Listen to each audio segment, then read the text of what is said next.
నేను ప్రెగ్నెన్సీ టైంలో ఎలాంటి జాగ్రత్తలు ఉండాలి అండ్ స్ట్రెచ్ మార్క్స్ గురించి కూడా వీడియో అప్లోడ్ చేశాను, ఒకసారి చెక్ చేయండి ప్రొఫైల్.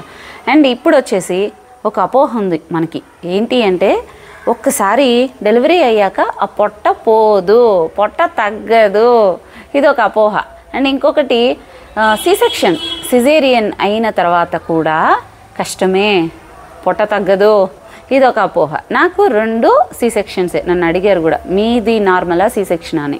2 సి-సెక్షన్లే, పిల్లల హెల్త్ వల్ల చేయాల్సి వచ్చింది. నేను యాక్టివ్గానే ఉన్నా, ఒకరికి ఉమ్మనీరు లీక్ అవ్వడం, సో ఇట్లాంటి కారణాల వల్ల అవ్వాల్సి వచ్చింది. ఓకే, సో ఇప్పుడు ఇందులో పొట్ట డెలివరీ తర్వాత పొట్ట ఎలా తగ్గించుకోవాలి, అసలు అవుతుందా, మనం చేసే మిస్టేక్స్ ఏంటి, ఇవి నేను చెప్తా.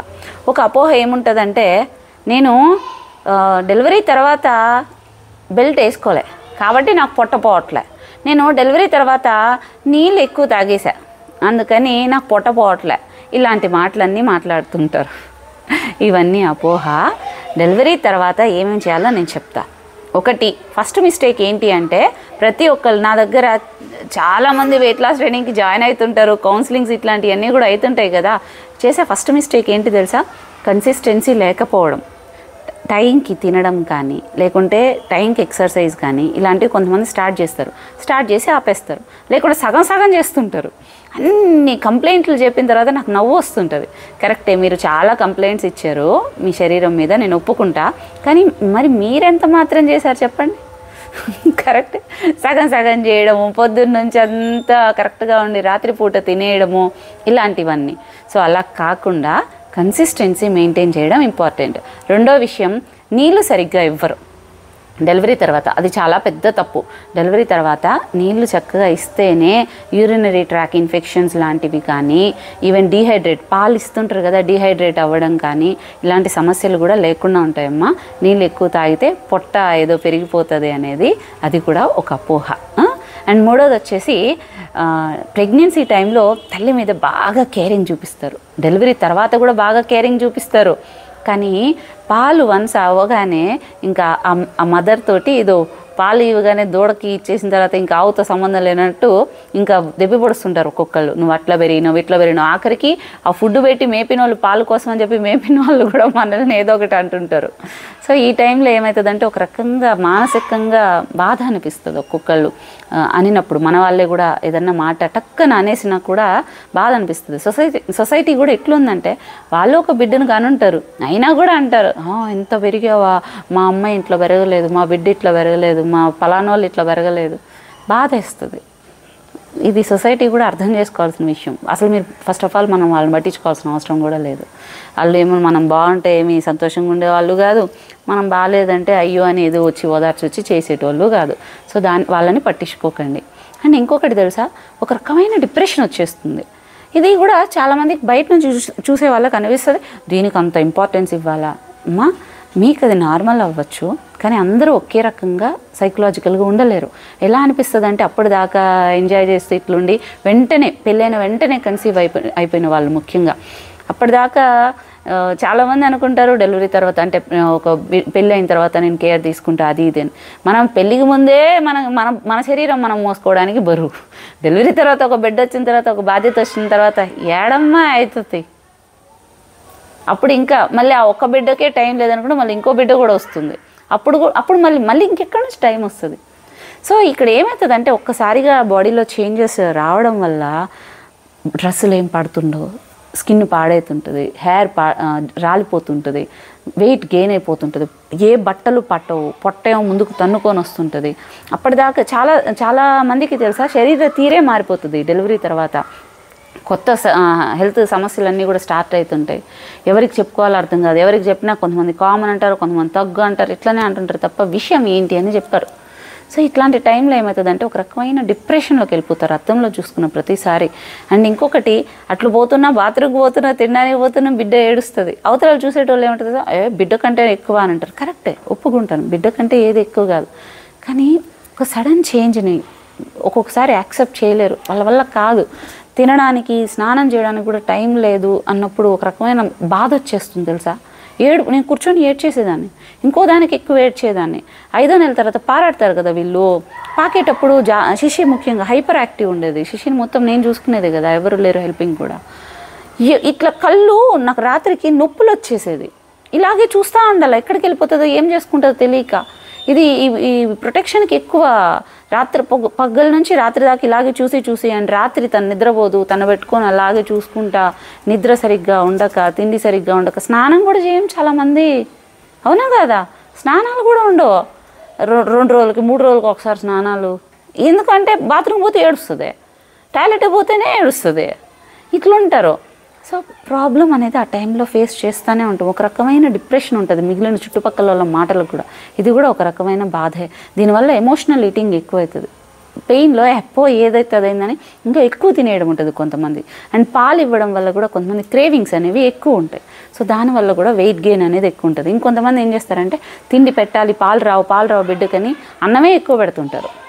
ఇడ్లీ, అన్నం ఇలాంటివే పెట్టాల్సింది. పాలు రావాలంటే milk products and protein like paneer, tofu, chicken, fish, eggs ఇలాంటివన్నీ కూడా పెట్టుకోవాలి. మంచి ప్రోటీన్, పప్పు ఇట్లాంటివన్నీ. మనం అది వదిలేసి అన్నమే పెట్టుకుంటామంటే ఇంకా ఆకలి ఎక్కువ అవుతుంటుంది తప్ప కంట్రోల్లో ఉండదు.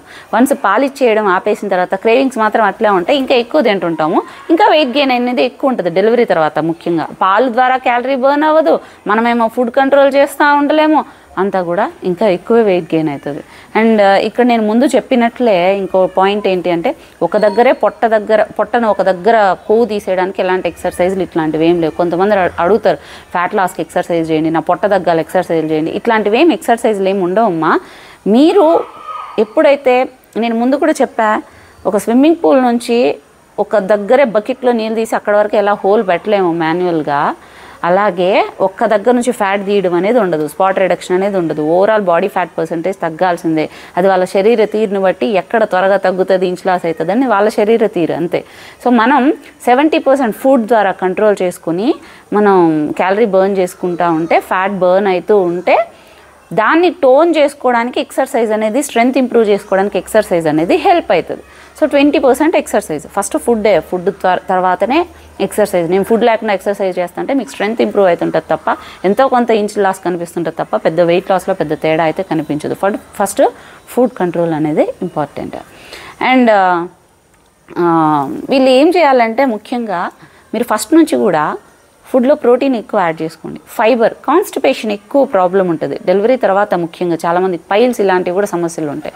సో మీరు ఈ కాన్స్టిపేషన్ ప్రాబ్లం లేకుండా మంచి ఫైబర్ అంటే వెజిటేబుల్స్ కానీ అన్నీ యాడ్ చేసుకోండి. ఫ్రూట్స్ మంచిగా తీసుకోండి, వాటర్ బాగా తీసుకోండి, మంచి ప్రోటీన్ తీసుకోండి, ఇట్లాంటివన్నీ తీసుకోండి. హోల్ గ్రెయిన్ పెట్టుకోండి. అంటే మళ్ళీ చెప్తున్నా, నేను రైస్ మానేసా, చపాతీ తింటున్నా తగ్గట్లే, నేను రైస్ మానేసా, మిల్లెట్స్ తింటున్నా తగ్గట్లే.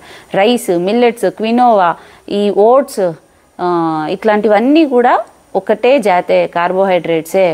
కాకపోతే దీంట్లో ఎట్లా అంటే ఫైబర్ ఉన్నది లేనిది ఎంత ఉంది అనే దాన్ని బట్టి మాత్రమే సింపుల్, కాంప్లెక్స్ అని సపరేట్ చేసుకుంటారు. వీలైనంత వరకు పొట్టు తీయంది తీసుకోండి. కొంతమందికి పాలిష్ చేసింది కూడా బ్లోట్ అవుతుంది, కడుపు ఉబ్బరం అవుతుంది. అలాంటి వాళ్ళు తక్కువ పాలిష్ చేసినవి ఏమైనా కూడా తీసుకోండి. సో అలాంటి హోల్ గ్రెయిన్ అనేది పెట్టుకోండి. మామూలుగా అయితే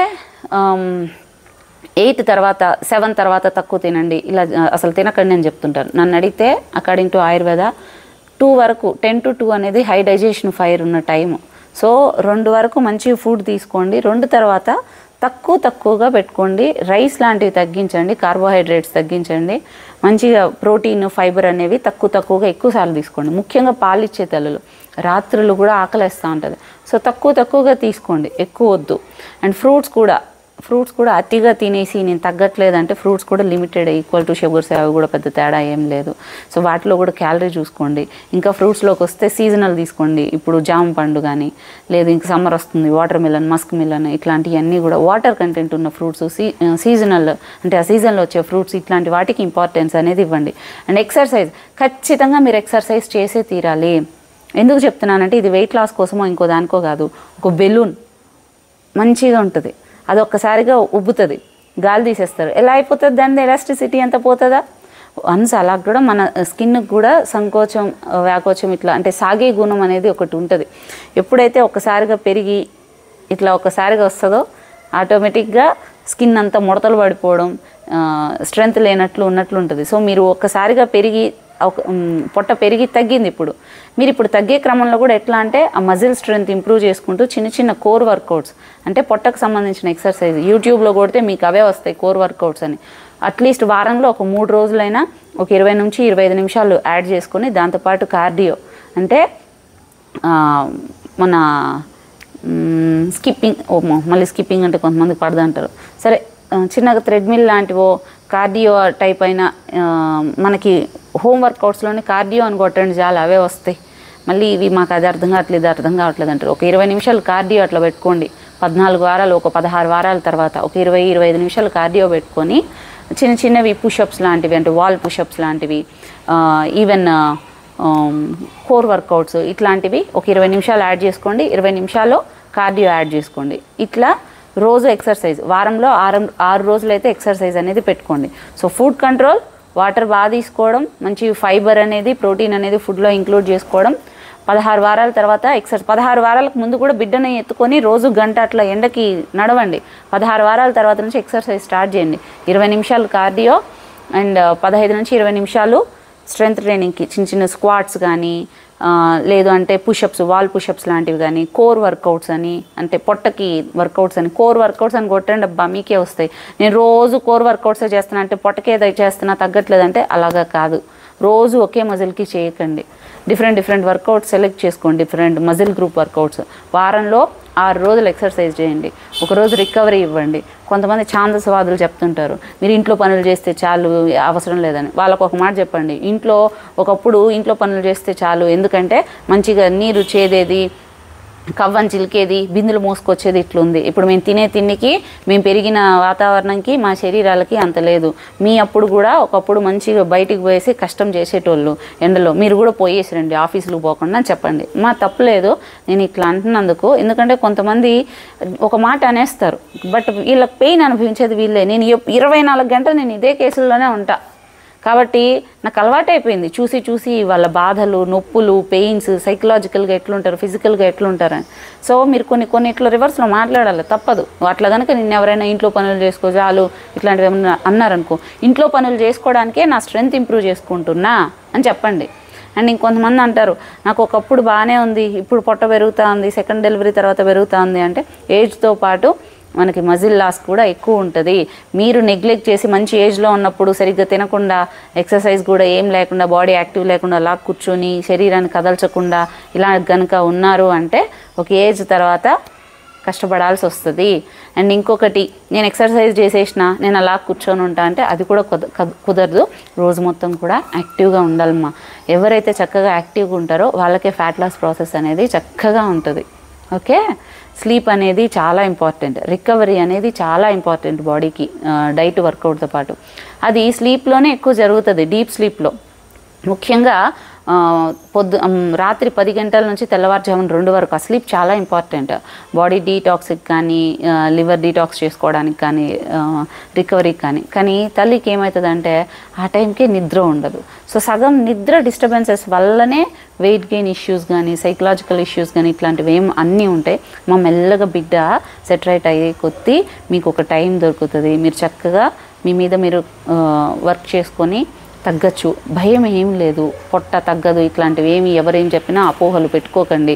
అట్లీస్ట్ 6 నెలలు గివప్ ఇవ్వకండి. ఒకసారి చేసి వదిలేసినారంటే మీ మీద మీకే నమ్మకం పోతుంది. గట్టిగా ఏదైనా పడితే వదలకూడదు, అట్లా ఉండాలి. ఓకేనా? ఇవన్నీ అపోహలు. ఒకప్పుడు వచ్చేసి పొట్ట ఉండేది కాదు, ఇప్పుడు ఎందుకు ఉంటుందంటే అప్పుడు చెప్పినాను కదా మంచి కోర్ స్ట్రెంగ్త్ వర్కౌట్స్ అంతా బిందెలు దూరం నుంచి మోసుకొని రావడం కానీ అది స్ట్రెంగ్త్ ట్రైనింగే, వెయిట్ ట్రైనింగే, కవ్వం చిలకడం కానీ బావిలోంచి నీళ్లు చేదడం కానీ ఇట్లాంటివన్నీ కూడా ఈవెన్ పొగగొట్టం ఊదేది అంతా కూడా కోర్ స్ట్రెంగ్త్ వర్కౌట్స్. ఇప్పుడు లేదు కదమ్మా, మనం ఫస్ట్ నుంచి అలా పెరగలేదు, మనకు అంత స్ట్రెంగ్త్ లేదు. నిజం చెప్పాలంటే డే యాక్టివిటీస్ చేసుకోవడానికి బిడ్డని మంచిగా ఆడించుకోవడానికి ఒక ఫ్రెండ్ని నాకు కొంచెం సైనసైటిస్ ఉంది, ఇబ్బంది అవుతుంది, ఈ క్లైమేట్లో కూర్చోకూడదు. సైనసైటిస్ మీద ఇది మళ్ళీ టాపిక్ చెప్తాం. ఒక ఫ్రెండ్ని తెచ్చుకున్నాం భూమి మీదకి, ఓకే, మరి ఆ బిడ్డను బాగా చూసుకోవాలి కదా ఫ్రెండ్ని. దానికోసం మనకి ఇంకా బాధ్యత మన హెల్త్ మీద పెరుగుతుంది. మనం బాగుంటేనే మన బిడ్డల్ని చూసుకోగలం, మన ఫ్యామిలీని చూసుకోగలం, మన చుట్టుపక్కల ఉన్న వాళ్ళని చూసుకోగలం. మీలో చాలామంది అంటారు నాకు టైం లేదు. ఒక బిడ్డ పుట్టితే టైం లేదు, ఆ తర్వాత ఇంకో బిడ్డ పుడుతుంది, మరి ఆ బిడ్డను చూసుకోవడానికి కూడా టైం వస్తుంది మీకు. ఇంకొంతమంది బంపర్ ఆఫర్ సెకండ్ దాంట్లో ట్విన్స్ పుడతారు, వాళ్ళని చూసుకోవడానికి కూడా టైం ఉంటుంది. మిమ్మల్ని మీరు చూసుకోవడానికి మాత్రమే మీకు టైం ఉండదు. ఆలోచించండి. మిమ్మల్ని మీరు ప్రియారిటీ ఇచ్చుకోవట్లే, కన్సిస్టెన్సీ లేదు, అండ్ మిమ్మల్ని మీరు మోసం చేసుకుంటున్నారమ్మా. ఏం కాదు, ఒక్కసారికి ఆ ఒక్కసారి అనే దగ్గరే మొత్తం ఉంది. ఓకే, ఇంకెప్పుడు ఇట్లాంటివి చేయకండి. 6 నెలలు కరెక్ట్గా పెట్టుకోండి, అన్నీ అయిపోతుంది. గుర్తుపెట్టుకోండి, 70% ఫుడ్, 20% ఎక్సర్సైజ్, 10% రికవరీ, జీన్స్ ఇట్లాంటివన్నీ వస్తాయి. ఎవరైనా తగ్గచ్చు, బట్ ఎవరు ఎంత కాన్స్టెంట్గా చేస్తున్నారని. అండ్ ఇంకోటి గుర్తుపెట్టుకోండి, వెయిట్ అనేది సెకండరీ. వెయిట్ని అసలు తీసేయండి. మీ స్ట్రెంగ్త్ ఎంత ఇంప్రూవ్ అవుతుంది, మీరు ఎంతసేపు మీ వర్క్ మీద కాన్సన్ట్రేట్ చేయండి, రిజల్ట్ మీద కాదు. ఆ వెయింగ్ మిషన్ చూసుకోకండి ఎప్పుడు 24 గంటలు, తీసి పక్కన పడేయండి. మీ మీద మీరు కాన్సన్ట్రేట్ చేయండి. అప్పుడు స్టార్ట్ అయినారు ఇద్దరు గొడవలు పెట్టుకోవడం. ఓకే, నేను నెక్స్ట్ టాపిక్ మళ్ళీ డెలివరీ తర్వాత వచ్చే డిప్రెషన్ మీద చెప్తాం. ఓకే.